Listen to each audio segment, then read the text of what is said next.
going on, guys? Half-Click Up here. Welcome back to another Fizzer Friday. It has been a minute. I know, guys. I don't know.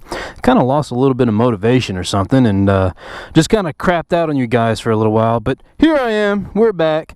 A couple of things have changed. I don't know if you can tell. But, and a couple of things have happened since we've last had a conversation. You and me. Evelyn has gone blue. Yeah. And what else? Frickin' MotoGP is coming to Central Texas. They'll be down at COTA in Austin, and Valentino Rossi announces retirement. Man, so much stuff to cover. Roll the intro.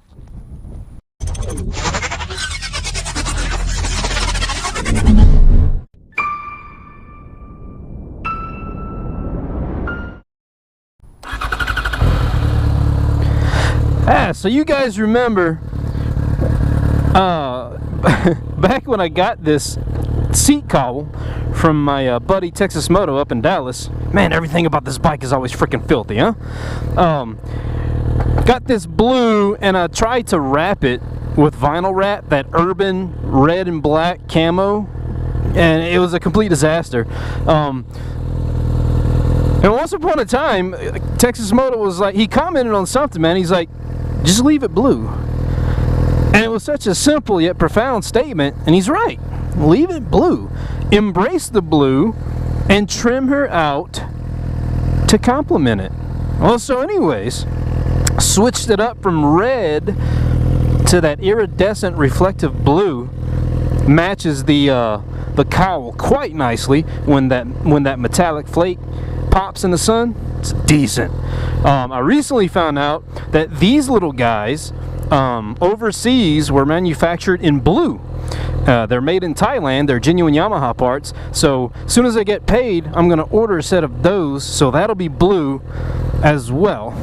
I'd like to get some ASV levers and go ahead and add some blue trim up here. Some blue ASV levers. They're kind of expensive though, man. $200 for a set. It's the cheapest I found them. Oh, Evelyn, man, she turned 64,000 miles just this past week, and she's starting to show some aesthetic age, guys. I'm gonna have to pick up some new mirrors again. This is the second set of cheap Chinese knockoff Kawasaki Ninja mirrors. I'm gonna go with another set. They're $15. You know, they last a couple of years.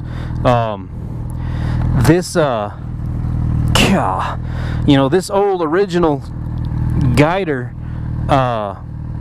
windscreen, fucking talk and think and do different things at the same time. it's starting to lose its clear coat. In fact, it's lost dang near all of its clear coat. I don't know if you guys can even see, but that splotchiness, it's weird. I don't know, it's just the sun has taken its toll, man. The headlight is absolutely useless at night. You know, you can do the off bug spray trick. I might try that just for S&Gs, man. I don't know. But there's a aftermarket option on eBay for like $160 where you can just replace the headlight assembly and reattach the cowl around it, you know, where you don't have to buy the whole thing. Yeah. All in good time, man. You know, I got Trenda now. I'm not done modding out Trenda the Tiger. Not yet. I still got to get a crash cage for her and an aftermarket skid plate and stuff before I'll be happy with where she's at. But oh, Evelyn, man, she's a champ though.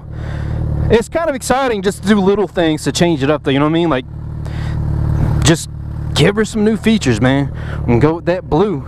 I'm liking it, man. What y'all think? What y'all think about that blue? Changing it up. I mean, because, you know, there's nothing I can do about the seat cowl. I can try and vinyl wrap it again, but I don't really want to.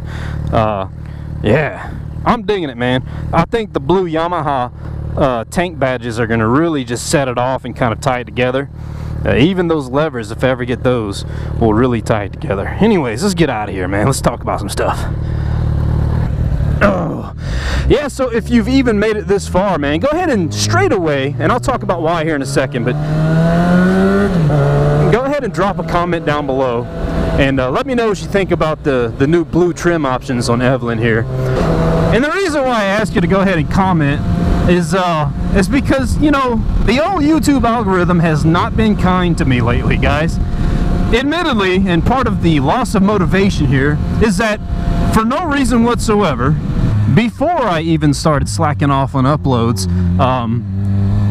little things started to kind of taper off, like subscriber counts. And I don't mean like my subscriber count went down. What I mean is, like, for the first time ever, I don't have a positive subscriber analytic. I don't even know how to explain it. So, you know, you have all your analytics on your channel, and you have up arrows indicating you're doing better than typical on a given analytic. You have a check mark inside a circle. That means you're on par with your average activity. And you have a grayed out down arrow that indicates, well, you're starting to suck. Or not necessarily that you're starting to suck, but that, you know, we can't just assume the worst. My assumption is the algorithm has just given up on me for whatever reason, at least temporarily. This has happened before, just not at this extent, guys. And come on, just, all right, I'm gonna go, because you don't know what you're doing.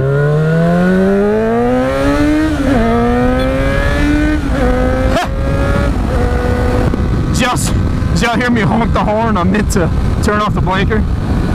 That's nice. So anyways, yeah, the reason why I asked you to go ahead and drop a comment is because, as I understand it, videos that receive comments, the algorithm pushes them up to the top of search results or something. As I understand it, I don't know. Maybe not. Guys, it's frustrating. It's to the point of just not caring. I might not really mean that. In fact, no, you know what? I don't mean that. And it's not like I've actually thought about just quitting the channel altogether. It's just, we're in a slump, boys and girls. We're in a slump. It's temporary, I promise. I'll be back. I'll have other things to create content about. And, you know, I always tell you guys at the end, you know, stick around and thanks for sticking with me. Plenty more content to come, etc., etc. Oh, well. You ever vlogging and get the feeling that the person next to you's been looking at you like you're retarded?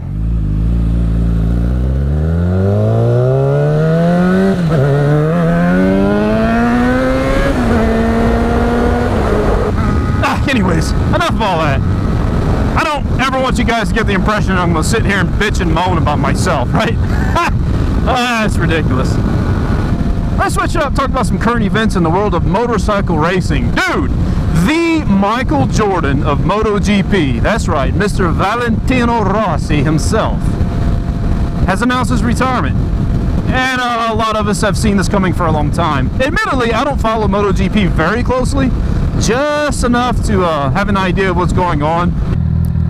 But the real crazy thing about that is that the MotoGP, you know, the world circuit, it only stops in North America at one spot, and that is COTA, Circuit of the Americas, down in Austin, Texas.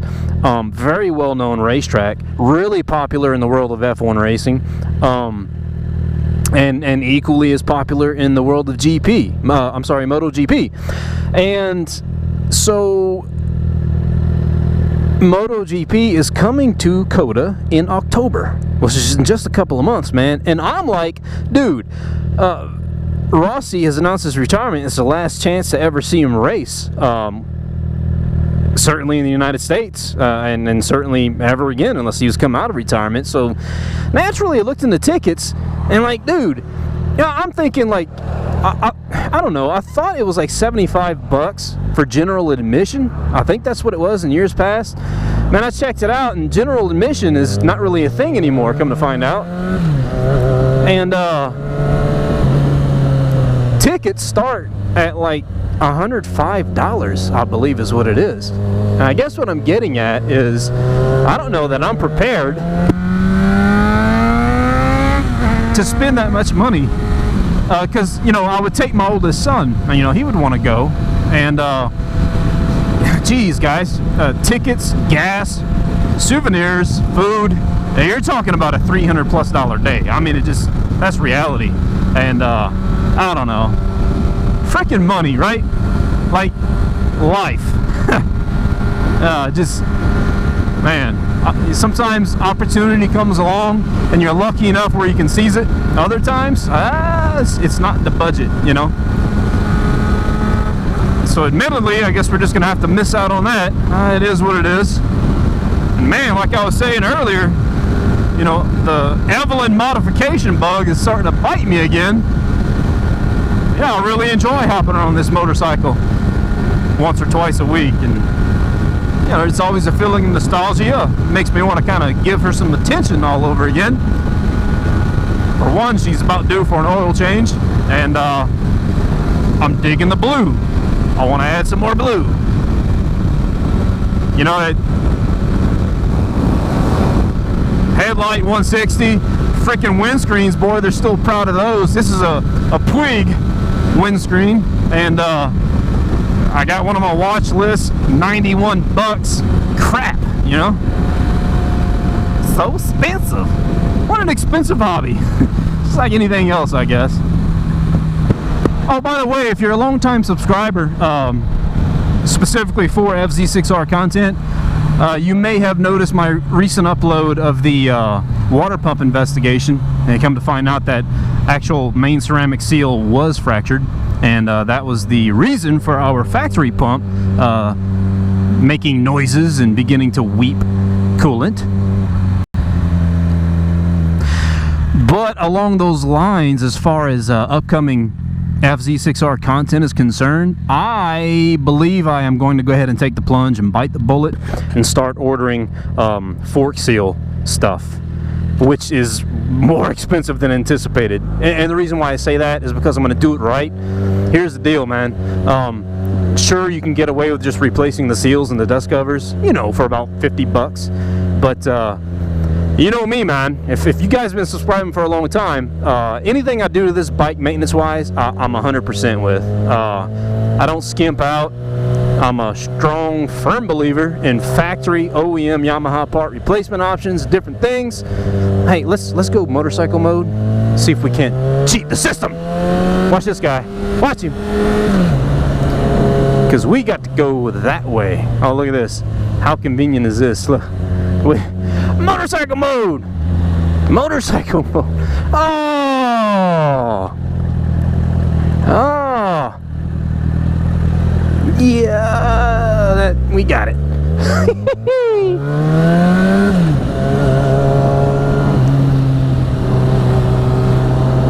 Yeah! Anyways, parts alone. Going by the service manual and replacing everything with new that needs to be replaced, including all the bushings and metal sleeving and all that's inside there. $127, not including shipping, from Partzilla. And trust me, I've done the research. That's the cheapest way to get away with it, is going Partzilla. And I also need a way to hoist the bike in the air. There's no way around that. You have to lift it up by her head, you know, because the fork's got to come off. So a traditional front stand obviously is not going to do you any good.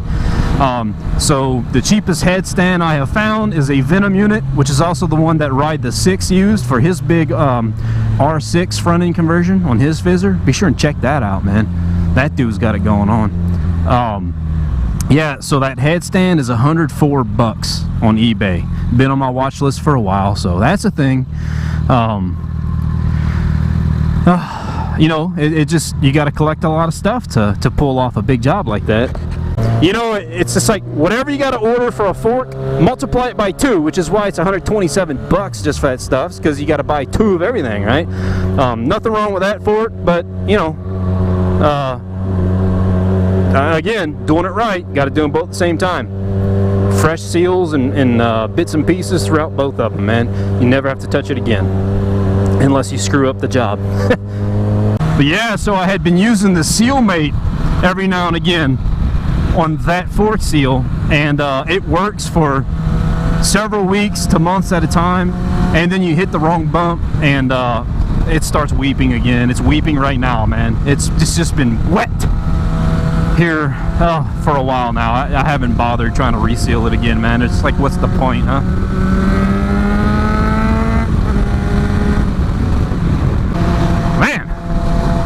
seems like that was a little long-winded for me to just explain to you why I've been sucking on content creation lately.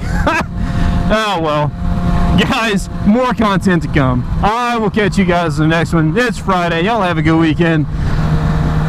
If you like the content, don't forget to smash the like button, subscribe if you haven't already. This, that, and the other. Let's not die. This has been me, woo, as always, and that's been you. And I can't look at you. I can't look at you because I'm going to hit the car. Here we go. Peace and goodbye.